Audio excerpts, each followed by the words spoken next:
is ill, and then limited will be Balin Spector, A.J. Klein, and then TB, Terrell Bernard is still in the concussion protocol. Sean, what's your sense on Micah? We'll see, yeah. Just taking one day at a time here. Yep, yep. Is Bernard in the limited group? He's limited group with concussion protocol. His leg got kicked in the leg, I think, early in the game there. So. Those first four you mentioned, those are day-to-day injuries? Let me just make sure. Benford, Hyde, Boyer, and then Floyd. Yes, yes. Hey, Sean, what were your impressions of Riverwell Joseph after one game? I think to come off the street and, not having been playing up to that point in time, he came in and did a nice job. First of all, conditioning-wise. Secondly, just point of attack defense and things like that. He did a nice job. He ended up playing really snaps. Was that more than you might have anticipated? Might have been, but again, Coach Washington was monitoring him as he went, and a year ago he did something similar, not to, maybe to that high of a rep count, but came off the street, the proverbial street, and went in and played right away in the first week, I believe it was, if my message is right and my facts are straight, and played more reps than you think a guy would, especially at that position. Sean, sorry, just one other one. Will Josh practice this? Yes. Sean, it seems like Terrell Dawson, for what he brings to the table, has been giving you, a heck of a performance the last couple of weeks. Is that something that stuck out to you? And if so, how impressed are you with the way he's been ready to take advantage of an opportunity after kind of a rough preseason? Well, here's a guy that was undrafted years ago, and has been through the journey of an NFL career, and really proud of him and how he stuck with it, stayed mentally tough through the highs, through the lows, and here he is in a starting role basically for us, and super proud of the way he's handled things, and I'm seeing a continual uptick in his play and his energy and his confidence.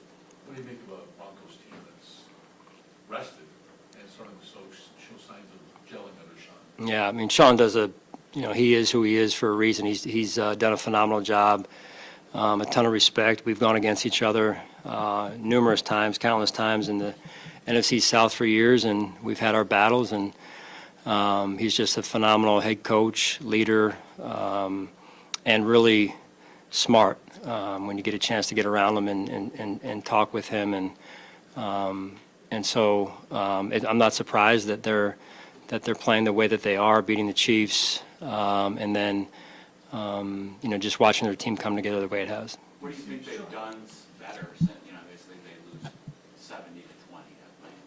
What have you seen from them since then? Yeah, again, this isn't on the outside, but it just seems like they're coming together. Defensively, they're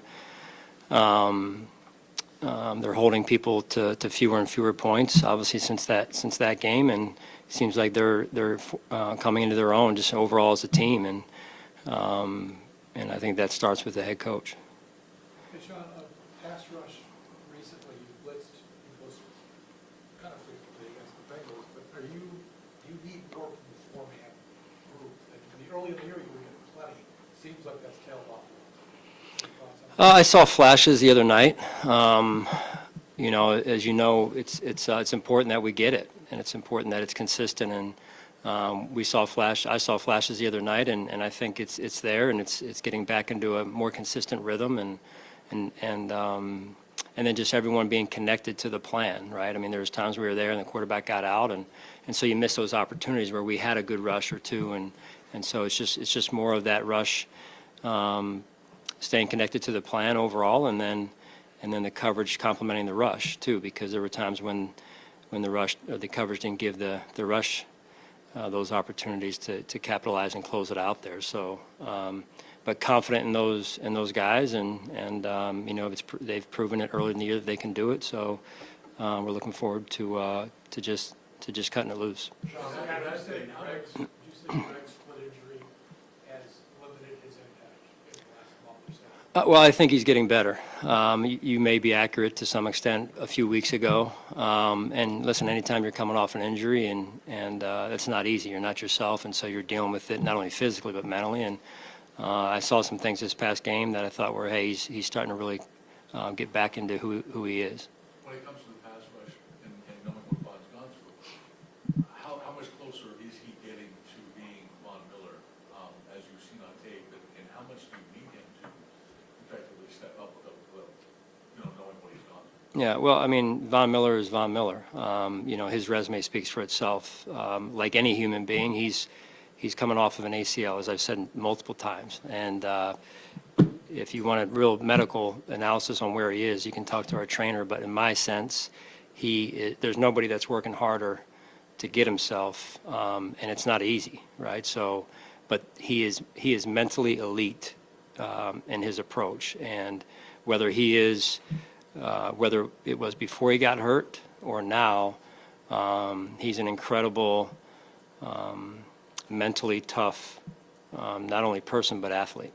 Sean, the way you emphasize ACL, Sean, and it is, in all your experience, and, you think of Trey White and what it took for him to get back, the nature of that injury and what that process is.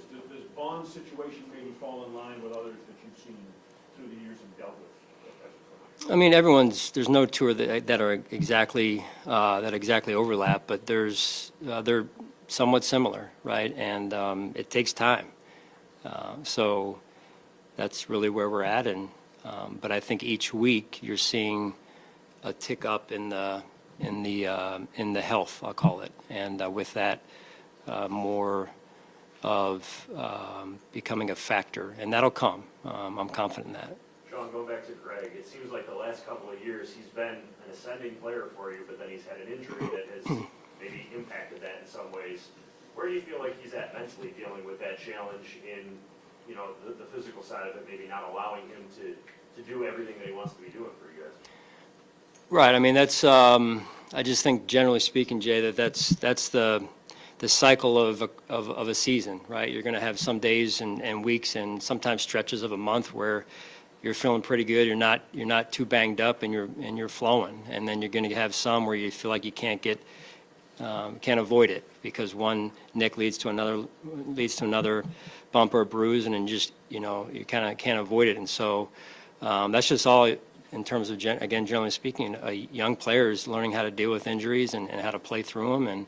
And then there is a balance of, hey, medically he's out there, but for any player, what's the level of performance going to look like? Whereas the next player who's inactive, say, are they better because they're healthier in this case? So, but it's like anything else. You try and make the best decision for the team and put people out there that can perform at that level. We need them to, and I applaud Greg. He's been pushing through, and we're banged up on defense in particular, and so guys are like they did the other night. Guys are they're playing hard and they're giving it max effort, and I applaud them for it.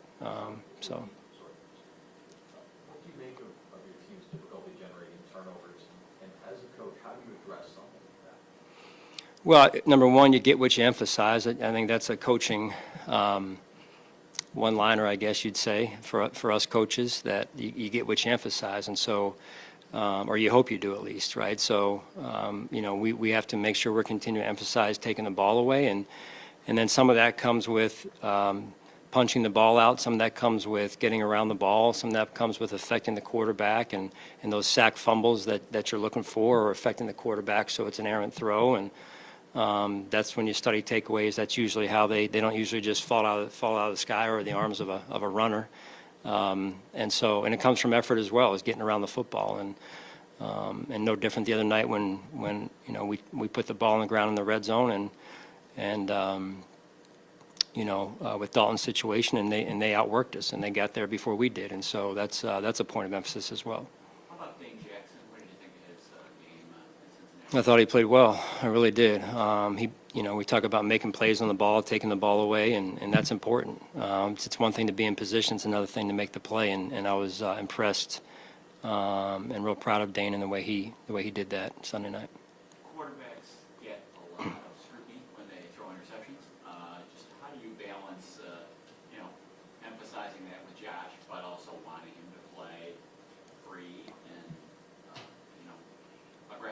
Yeah, I mean, no interception is a good interception, but there are some, take this in context of some that are either better than others or worse than others. And so, yeah, I mean, some of them are great plays by defense, and then there are other ones where that ball shouldn't have been thrown. And so he's learning the difference, and he knows which ones are, no, not a good decision. And then there are other ones where it's, hey, okay, that guy made a great play. And so that's life at the highest levels in professional sports, because they're going to make some good plays once in a while. But as long as the decision is the right decision, we're heading in the right direction. You mentioned Sunday about receivers just not looking like they were open a lot of times. Throughout the week, as you evaluated that, did that hold up watching it back? And what's your message to that group? Do you send a message to that group of improving in that area? I don't think it's, I mean, listen, there's always things we can do better from a technique standpoint, but at the end of the day, we've got to make sure that whether it's execution or the detail that leads to execution of the route concept or the route concept to begin with, that and that's what we do as coaches. We go back and reevaluate, are we putting them in the position? And it's never one thing. It's always a little bit shared. And so I think that to me is where the progression starts of, hey, are we putting them in the right position? Are they executing their assignments with great detail? And then do we have the ability to separate? Do we have the ability to get open? Those are the steps you go through. How have you observed the relationship between that group and Adam Henry this first season? I think, yeah, I mean, Adam's come right in and done a nice job. He's a pro, and I think the guys respect him. I know they do, and he's been around football a long time, and I think he's done a nice job with the guys building that relationship. Was Rasul a pretty quick study? I mean, I know trial by fire, especially with the injuries that you guys went through, but does it feel like he was able to pick up what he needed to, and then that could kind of continue to build as we get a little Yes. further away? Yeah, I would say the same with LJ. I think maybe Sal and Mark asked it earlier. Same thing. I mean, both football minds. The game makes sense to them. So when you're equipped that way, it's an easier challenge on the front end to pick up the system. You've not been 5-4 as well as 2018 now. Since when? Since when? 2018. 2018. That was a different season. How do you assess where you are right now, knowing that you're running out of margin for error? Yeah, confident in our team, confident in our coaches, confident in our players, confident in our staff. Doesn't mean we don't have work to do. Doesn't mean we don't have a gap to close. And there's different things that make up that gap. And so we've got to continue to drill down on those areas and play better as an overall team, complementary-wise, and reset some things that we need to reset. You go back and reteach certain things or reestablish certain things this time of year when you're going through things. Even when you're not going through things, it's the right thing to do, and so, but my confidence remains high in our group. Sean, kind of along those lines, I mean, you've got your finger on the pulse of this thing in that locker room. The schedule gave you an extra day, maybe for them to rest and decompress a little bit, which is always a good thing with a late bye. Right. So as you talk to the players and get them back in, they know what's at stake, I'm sure. What's your sense of kind of where they stand in their approach? Yeah, I think like all of us, you're saying, hey, okay, what can I do? What can I do better? What can I do to help someone else? Some of the guys who have been here before and been through maybe 7 and 6 a few years ago, and what I've learned just being around the NFL is even being 14 and whatever we were, 14-0 years ago, and going to the Super Bowl is every year it seems like you're banging your head against the wall. Every year is hard, and you come out of it and you're saying, hey, dang it, we were pretty good, and we learned some lessons all the way through it. So it's never easy, but the belief is important, and I feel like these guys know what's ahead of us, but they also know we got to take it one game at a time, and I think they're ready for the challenge, and I know they're ready for the challenge, and that's what the Buffalo Bills do. Sean, just with this team, you've heard the receivers talk about playing